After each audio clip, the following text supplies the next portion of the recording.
জাদুর সোনা ও রূপার চুলের জাদু। এক গ্রামে ঐশী ও তুষি নামের দুই বোন বাস করত। ঐশী ও তুষি ছিল খুবই দুরন্ত, সারাদিন শুধু দুষ্টুমি করেই বেড়াতো। একদিন ওরা ছুটতে ছুটতে জঙ্গলে চলে যায়, আর জঙ্গলে ছিল এক ডাইনি বুড়ির বাড়ি। ওরা একটুও ভয় না পেয়ে ডাইনি বুড়ির বাড়িতে প্রবেশ করলো। ভেতরে গিয়ে ওরা যা দেখে, ওদের চোখ তো ছানা বড়া। অনেক বড় বড় ফুলের গাছ, ফলের গাছে ভরপুর ছিল। দেখ দেখ, জঙ্গলে এত সুন্দর একটা বাড়ি, আর সবাই বলে ডাইনির বাড়িতে না যেতে, অথচ এখানে কত সুন্দর সুন্দর ফুল, কত বড় বড় ফল আছে। এই আপেলটা তো মনে হচ্ছে আমরা 2 দিনেও খেয়ে শেষ করতে পারবো না। চল চল, আমরা এই আপেলটা তাড়াতাড়ি এখান থেকে নিয়ে যাই। হ্যাঁ চল, ডাইনি বুড়িকে আশেপাশে দেখতে পাচ্ছি না। ডাইনি বুড়ি এলে আবার আমাদের বকতে পারে। শুনেছি ডাইনি বুড়ি নাকি যাকে পায় তাকে খেয়ে ফেলে, আবার পাথর বানিয়ে রেখে দেয়। চল চল, এই আপেলটাই নিয়ে যাই আজকে, অন্যদিন এসে অন্য কিছু নিয়ে যাবো। ওরা আপেলটা ছিঁড়তে যায়, তখনই ঘর থেকে কাশির আওয়াজ শুনতে পায়।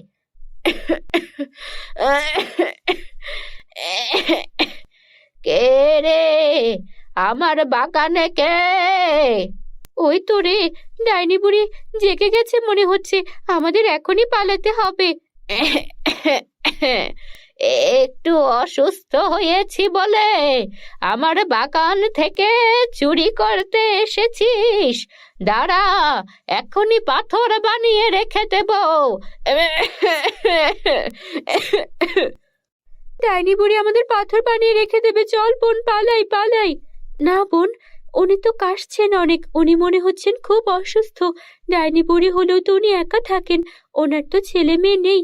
আমরা অসুস্থ হলে বাবা মা আমাদের সেবা যত্ন করেন, কিন্তু উনি অসুস্থ হলে ওনাকে তো কেউ দেখবেন না। উনি তো অনেক কষ্ট পাচ্ছেন। চল না, ওনার জন্য আমরা একটু কিছু করি, যেন উনি সুস্থ হতে পারেন। তোর কি মাথা খারাপ? ডাইনি বুড়িকে তুই সুস্থ করতে চাইছিস? উনি তো আমাদের পাথর বানিয়ে রেখে দেবেন। আরে না, জানিস না ভালো কাজ করলে কখনো কারোর সঙ্গে খারাপ হয় না। চল আমার সঙ্গে। তারপর ঐশী আর তুষি মিলে ডাইনি বুড়ির ঘরে প্রবেশ করে। দেখে ঘরটা জীর্ণ শীর্ণ হয়ে রয়েছে, খাবার দাবার কিচ্ছু নেই, এক ফোঁটা পানিও নেই। ও বুড়িমা, তোমার দেখছি অনেক ঠান্ডা লেগেছে, তার উপর ঘরে কোনো খাবার নেই।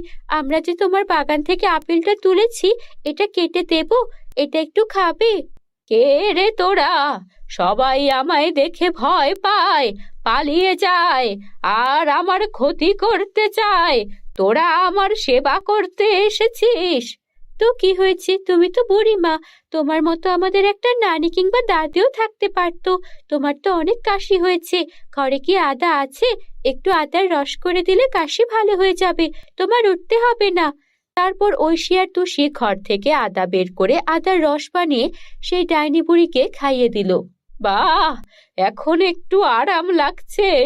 তোরা দেখছি বড্ড ভালো মেয়ে, আমার কাছে এসে সবাই আমার ক্ষতি করতে চায়।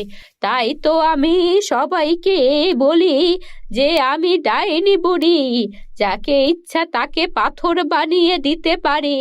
তাই এদিকে কেউ এসে আমার বিরক্ত করে না।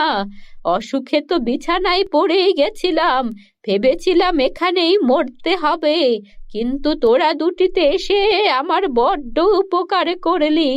তাই আমি তোদেরকে আমার জাদু দিয়ে কিছু উপহার দেব।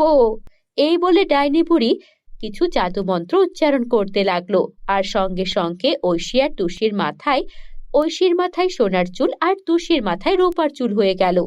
এই চুল কখনো শেষ হবে না। আমি জাদু মন্ত্র ঠিক জানি, তবে এটা দিয়ে কারো কোনো ক্ষতি করি না। এই সোনার চুল আর রূপার চুল বিক্রি করে তোদের বাবা মা অনেক ধনী হতে পারবে। ও বুড়িমা, এগুলোর তো কোনো দরকার ছিল না, তুমি কত ভালো। তুমি চিন্তা করো না, আমি বাবা মার সঙ্গে কথা বলে তোমাকে আমাদের বাড়িতেও নিয়ে যাব, আর সবাইকে এটা বুঝিয়ে বলবো যে তুমি কারো কোনো ক্ষতি করো না। তবে এই বড় আপেলটাকে নিয়ে যাব। সে আর বলতে, তোরা এখন থেকে আমার দুই নাতনি, যখন ইচ্ছা আসবি আর বড় বড় মজাদার ফল নিয়ে যাবি। এরপর ওদের জীবনে আর কোনো দুঃখ রইল না।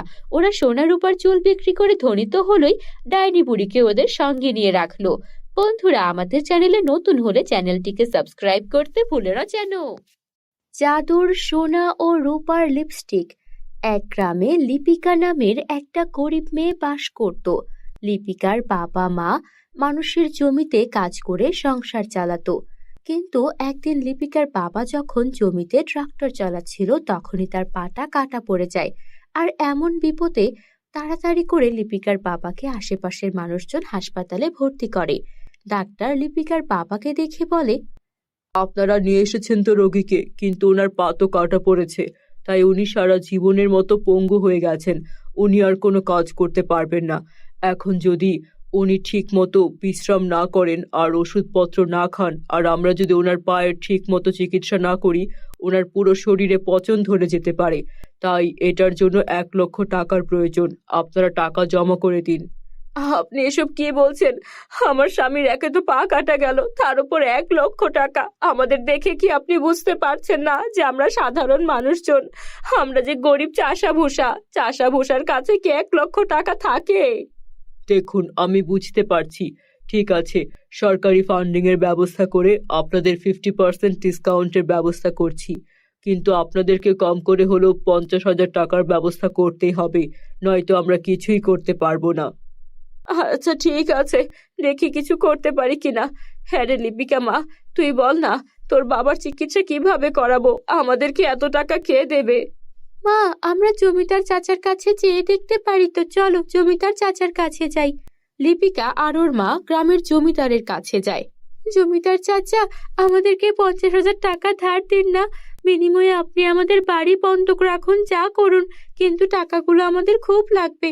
বাবার যে অপারেশন করাতে হবে, তাই এই টাকার খুব দরকার।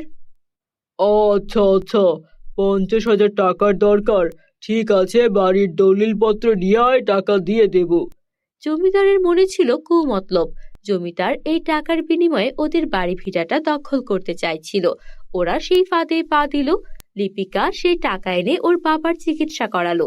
কিন্তু বাবা বাড়িতে আসার 1 সপ্তাহ পরে জমিদার তার দলবল নিয়ে এসে ওদেরকে বাড়ি ছাড়া করে গ্রাম থেকেই তাড়িয়ে দিল। মা, দেখেছো, জমিদার ইচ্ছে করে আমাদের তখন টাকা দিয়েছিল, যেন ওই 50,000 টাকার বিনিময়ে সে আমাদের বাড়ি ভিটাটা দখল করতে পারে। কেন যে এই সকল ধনী মানুষদের লোভ শেষ হয় না বলতে পারি না। মা, তুমি এখানে বসো, আমি একটু সামনে থেকে হেঁটে আসি। আমি তো শুনেছিলাম ওই সামনে নাকি শহরের রাস্তা।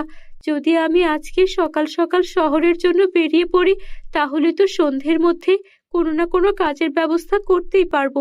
আমি বরং শহরের পথেই রওনা হই। যাবি মা শহরে?